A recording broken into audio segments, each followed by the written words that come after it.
నేటి పునీతులు పునీత ఆల్బర్టు ఘనుడు గారు.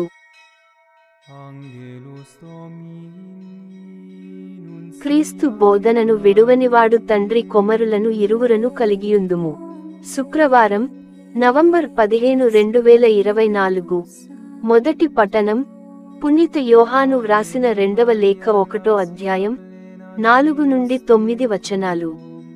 తండ్రి మనలను ఆజ్ఞాపించిన విధముగా నీ బిడ్డలు కొందరు సత్యమున జీవించుట కనుగొని ఎంతయో సంతోషించితిని.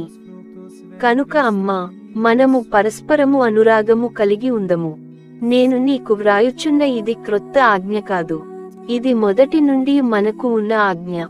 నేను బోధించు ఈ ప్రేమకు అర్థము, మనము దేవుని ఆజ్ఞలకు లోబడి బ్రతుకవలెను అనుటే.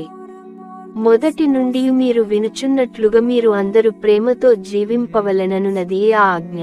యేసుక్రీస్తు మానవ శరీరము ధరించి వచ్చనని ఒప్పుకొనని మోసగాండ్రు ఎందరో లోకమున సంచరించుచున్నారు. అట్టి వ్యక్తి మోసగాడే, అతడు క్రీస్తు విరోధి.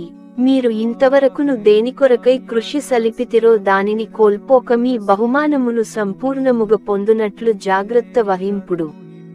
క్రీస్తు బోధనను అంటి పెట్టుకుని ఉండక అతిక్రమించు వానికి దేవుడు లేడు. బోధనను విడువనివాడు తండ్రి కొమరులను ఇరువురను కలిగి ఉండును. ఇది ప్రభువు వాక్కు.